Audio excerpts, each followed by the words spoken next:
And tonight,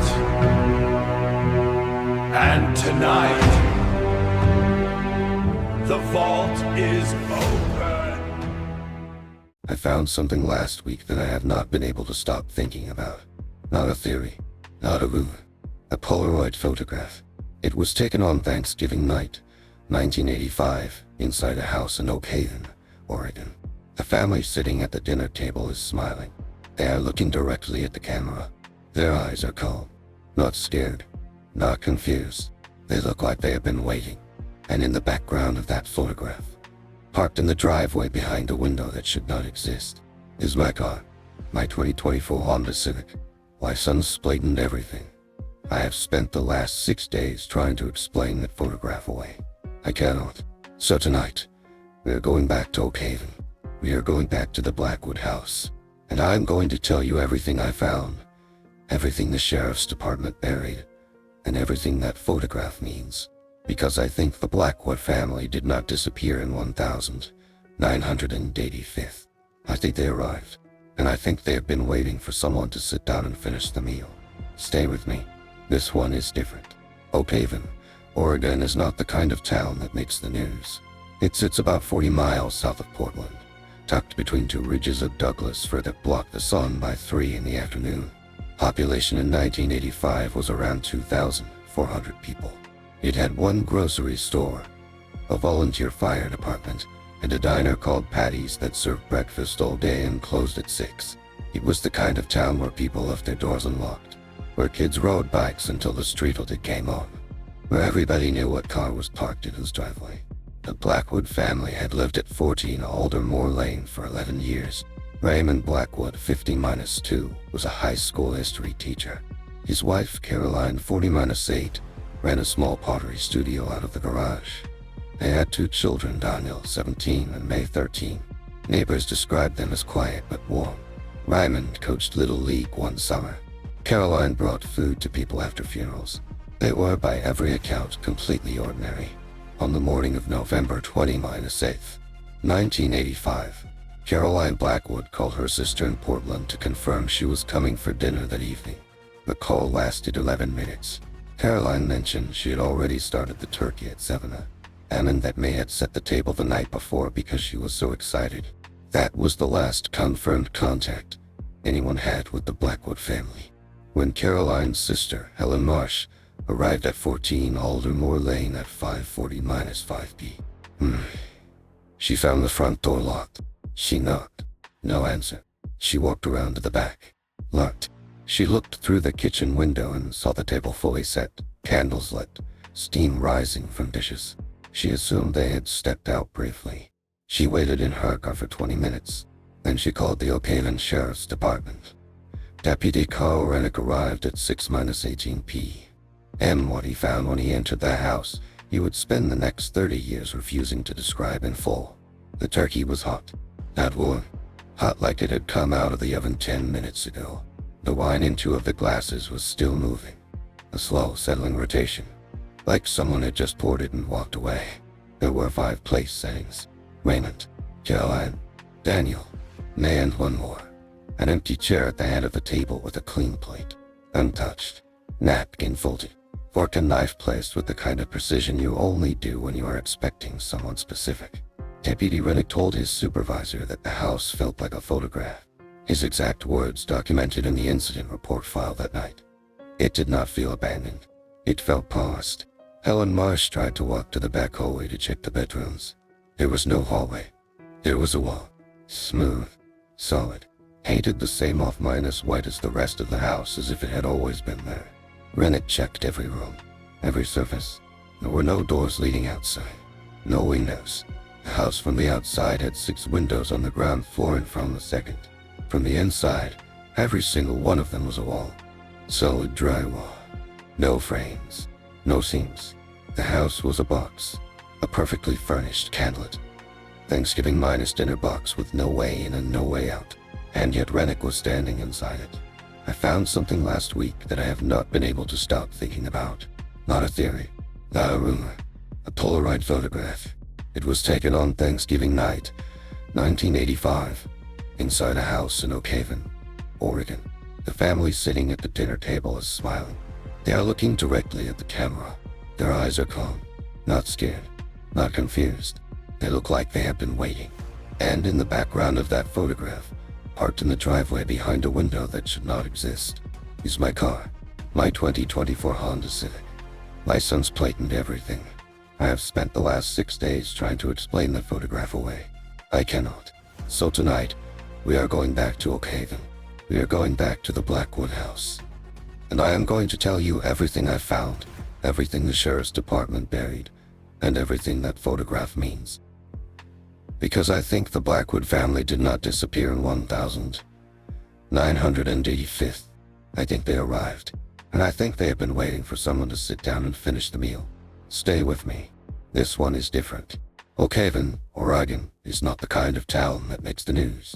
It sits about 40 miles south of Portland, tucked between two ridges of Douglas fir that block the sun by 3 in the afternoon.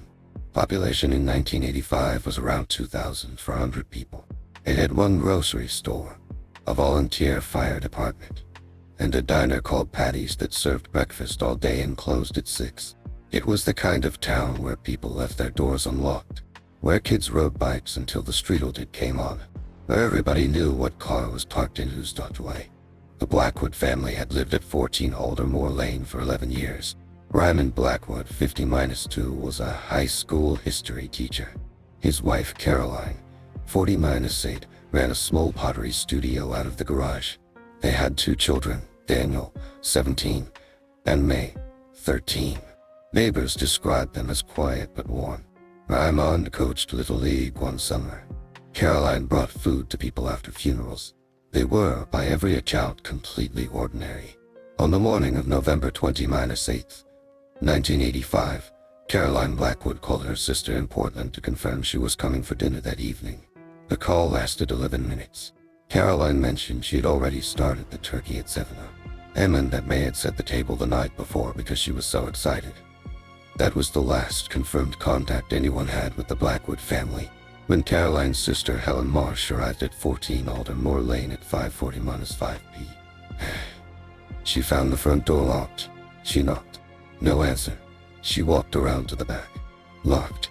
She looked through the kitchen window and saw the table fully set, candles lit, steam rising from dishes. She assumed they had stepped out briefly. She waited in her car for 20 minutes. Then she called the Oakhaven Sheriff's Department. Deputy Carl Rennick arrived at 6-18 p. And what he found when he entered that house, he would spend the next 30 years refusing to describe in full. The turkey was hot, not warm. Hot like it had come out of the oven 10 minutes ago. The wine in 2 of the glasses was still moving. A slow, settling rotation, like someone had just poured it and walked away. There were 5 place settings: Raymond, Caroline, Daniel, May, and one more. An empty chair at the head of the table with a clean plate, untouched, napkin folded, fork and knife placed with the kind of precision you only do when you are expecting someone specific. Deputy Rennick told his supervisor that the house felt like a photograph. His exact words documented in the incident report filed that night. It did not feel abandoned. It felt paused. Helen Marsh tried to walk to the back hallway to check the bedrooms. There was no hallway. There was a wall. Smooth. Solid. Painted the same off-minus white as the rest of the house, as if it had always been there.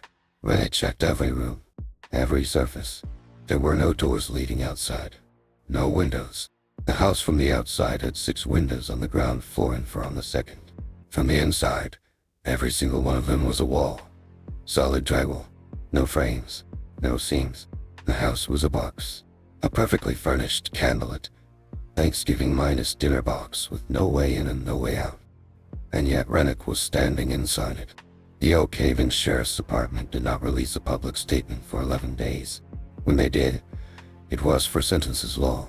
It said the Blackwood family was believed to have vacated the premises voluntarily and that the investigation was ongoing. There was no mention of the missing doors, no mention of the windows, no mention of the food. I reviewed that original incident report 3 months ago through a Freedom of Information request. It took 14 months to arrive. Most of it was redacted, but not all of it. What survived the black marker was this: Deputy Rennick noted a smell in the house.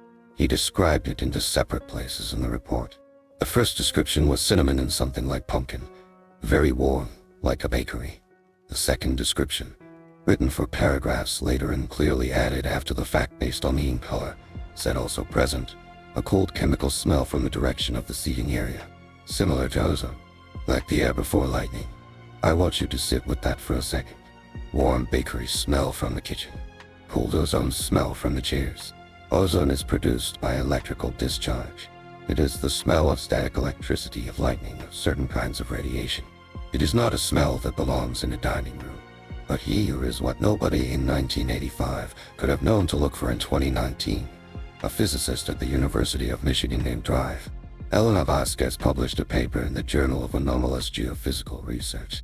The paper was titled Acoustic Resonance Signatures and Sites of Sudden Human Cessation.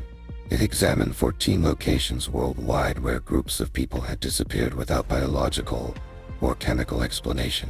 In every single location, first responders reported the same two things: warmth that should not exist, and the smell of ozone from the furniture. Vasquez's theory, and I am simplifying heavily here, was that human consciousness under extreme psychological stress emits a measurable electromagnetic frequency, and that under certain conditions, that frequency can interact with the molecular structure of the immediate environment and essentially fossilize the moment, phrase it, not in time exactly, but in a kind of resonant loop that keeps repeating the last 10 minutes before the event. She called it temporal acoustic imprinting.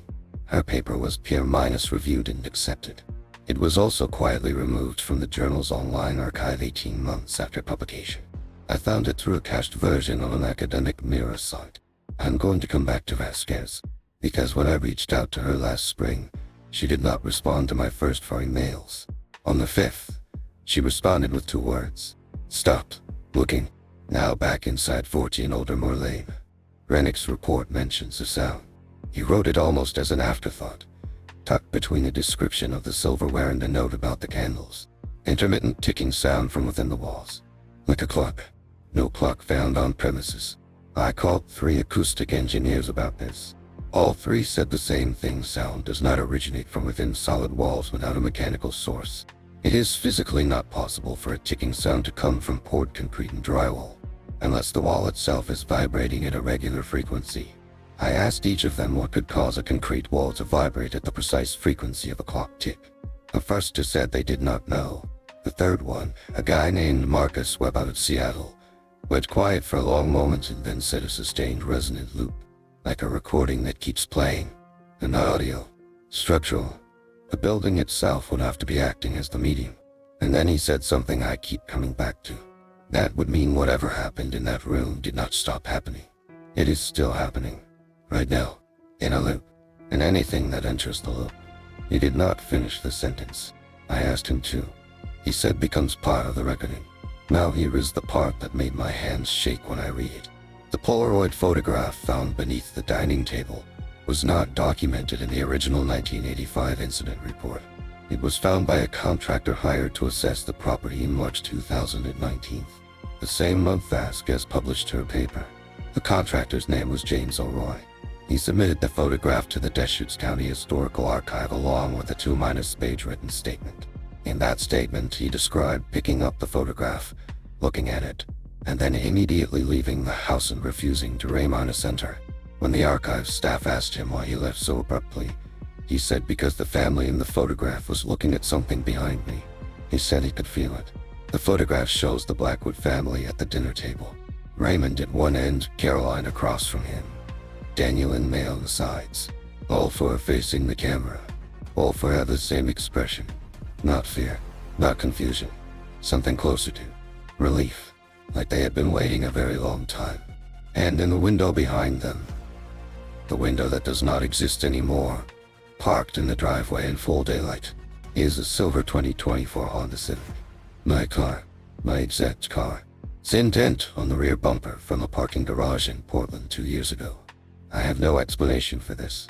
What I do have is the photograph, a copy of Vasquez's deleted paper, and a receipt showing I visited Oak Haven for the first time in February of this year, 2 months before the contractor found the photograph, which was supposedly taken in 1985.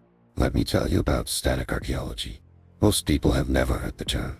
It is not taught in standard programs. It does not have a Wikipedia page. It exists in a very small corner of academic literature, referenced in maybe 30 papers worldwide, most of them published between 1991, and 2004, and most of them written by people who later stopped publishing entirely. The core idea is this: when human activity stops at a location suddenly and completely, the location does not return to a neutral state.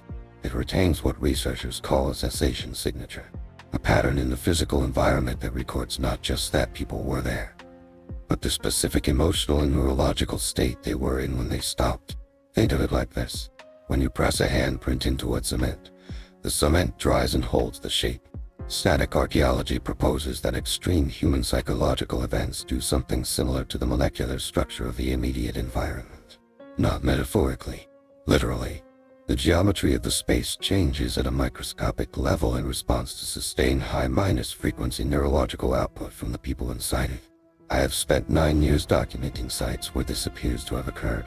A farmhouse in rural Romania where a family of 6 vanished in 1961.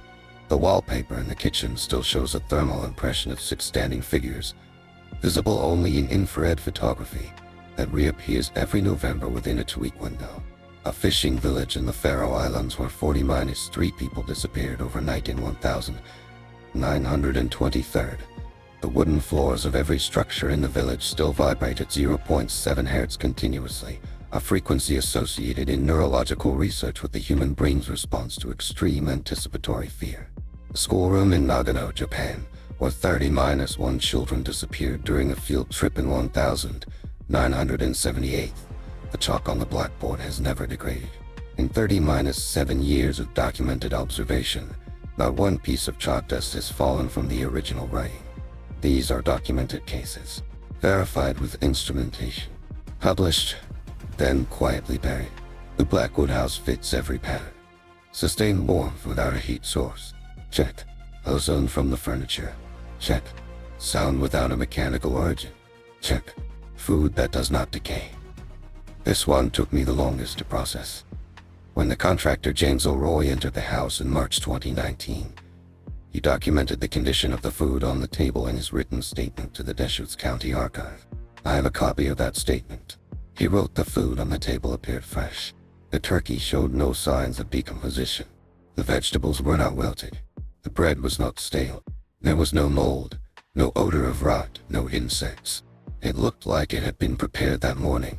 That food had been sitting on that table for 30- for years. I sent O'Roy's statement to a food scientist at Oregon State University. I did not tell her the context. I just described the conditions and asked what could theoretically prevent organic matter from decomposing in an enclosed, unrefrigerated space over 3 decades. She sent back a 2- line response. Nothing. That is not possible under any known biological or chemical conditions. And then she added, unless the organic matter is not actually experiencing the passage of time. Unless the organic matter is not actually experiencing the passage of time. I want you to think about what that means for the candles. Rennick noted in 1985 that the candles were lit. O'Roy noted in 2019 that the candles were still lit. Same candles. Taper candles, maybe 8 inches tall and new. Still burning after 30-4 years. A standard taper candle burns for approximately 7 to 9 hours. These candles have been burning for roughly 300,000 hours, and they have not gotten shorter. In January of this year, I contacted the office of Dive Helena Vasquez directly, not by email this time. I drove to Ann Arbor, Michigan, and I sat in the waiting area of her department for 4 hours until she agreed to see me for 10 minutes. She was not hostile. She was exhausted. The kind of exhaustion that comes not from lack of sleep, but from carrying something for a very long time. I showed her the photograph. She looked at it for a long time without speaking. Then she said the 5th chair. I asked her what she meant. She said in every site documented, there was always one element that did not belong to the original occupants. A chair, a plate, a glass, something sent out for a person who had not yet arrived. She said her working theory, the one that got her paper pulled, was that cessation events are not random. They are targeted. The electromagnetic loop that freezes the location is not a side effect of the disappearance. It is the mechanism of an invitation. The location freezes because something needs it to stay exactly as it is until a specific person arrives. I asked her who decides who the invitation is for. She picked up her bag, stood, and said that is exactly the wrong question. She walked out. I sat there for another minute. Then I looked down at the photograph again. At the fifth chair, clean plate, folded napkin, fork and knife placed with precision, at my car in the driveway. And I realized I had already accepted the invitation. I had driven to Oakhaven in February. I had walked through a door that should not have been there. I had stood in that room and breathed that ozone air and heard the ticking in the walls. And I had left. But here is what I did not tell you at the beginning of this video. When I left the house and got back to my car, I sat in the driver's seat for a while before I could make myself drive. And on the passenger seat, where I had left my recorder and my notebook, there was a Polaroid photograph that had not been there when I arrived. I need to reframe everything I have told you tonight, because I have been presenting this as a mystery, a cold case, an anomaly to be investigated and explained. And I think I have been asking the wrong question from the beginning. The question I came to Oakhaven with was what happened to the Blackwood family. The question I should have been asking is what is the Blackwood house doing? Here is what the evidence actually shows when you arrange it in order. The Blackwood family sits down to Thanksgiving dinner. 5 place settings. Her family members. 1 empty chair. The house seals. The loop begins. 1985 to 2019. 30 minus for years. The house waits. Food does not decay. Candles do not burn down. The clock inside the walls ticks. The loopholes. March 2019. James Elroy enters. Finds the photograph. Sees the family looking at something behind him. Leaves immediately. Submits the photograph to the archive. Also March 2019, Dr. Vasquez publishes her paper on cessation events and invitations. 18 months later it is removed from the journal. February 2024. I enter the house for the first time. February 2024. A Polaroid photograph appears on my passenger seat. Taken in 1985th. Showing my 2024 car. Do you see it? The photograph was not evidence of the mystery. The photograph was the invitation. And the invitation was not sent in 2024 when the photograph appeared on my seat. The invitation was sent in 1985th. The Blackwood family did not accidentally get trapped in a loop. They went into the loop deliberately. They set a table for 5. They lit candles. They prepared a meal and they sat down and they waited. For 30 minus for years they sat in a frozen moment of warmth and anticipation, and they waited for the specific person whose car they already knew would be in their driveway. They waited for me. And I think the reason Vasquez's paper was pulled is not because her science was wrong. I think it was pulled because it was right. And because whoever decides these things did not want a published academic framework explaining exactly what these locations are and exactly how they work. Because if people understood what cessation sites actually do, if they understood that these locations are not graveyards but waiting rooms, the question of who built the waiting rooms becomes unavoidable. And that question leads somewhere that the mainstream scientific establishment is not prepared to follow. Vasquez's paper, the version I found in the cached archive, ends with a paragraph that was not in the version submitted for peer review. I do not know if she added it after or if it was removed before publication. It reads, "The sites are not anomalies. They are infrastructure, built with intention, maintained with precision. The cessation events are not accidents of physics. They are scheduled arrivals. The locations do not trap people. They receive them. The distinction matters enormously because it implies a sender. The sites are infrastructure. The invitations are scheduled. And there is a sender. I have spent 9 years studying places where humans suddenly stopped. I built my entire career on the assumption that these were tragedies to be documented and explained. I think I was wrong. I think they are appointments. And I think the Blackwood house set one for me specifically. The 5th chair, the clean plate, the folded napkin, the meal that has been warm for 40 years. I drove back to Oakhaven last week. I do not know why. I told myself it was for this video, for research, for documentation. But when I parked in the driveway and looked at the front door, I felt something I have never felt at any of the other sites. I felt recognized, like the house knew my car, like it had always known my car. I went inside. The dining room was exactly as O'Roy described it. Table set, candles lit, food steaming, 5 chairs. 4 of them had a quality to them. The only word I had is occupied. They felt occupied even though nobody was sitting in them. Like the space above each seat was somehow denser than the air around it. I did not want to touch them. The 5th chair was different. It was at the head of the table. Clean plate, folded napkin, fork and knife placed with the kind of precision that means something. I stood there for a long time. I thought about Ryman Blackwood, who taught history and coached Little League. I thought about Caroline, who brought food to people after funerals. I thought about Daniel and May, who set the table the night before because May was so excited. I thought about the photograph, about the expression on their faces.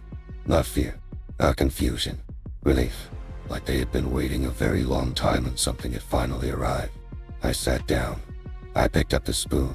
The soup was warm, not reheated warm, fresh warm, like it had been made an hour ago with care and intention and placed in front of someone expected and welcomed.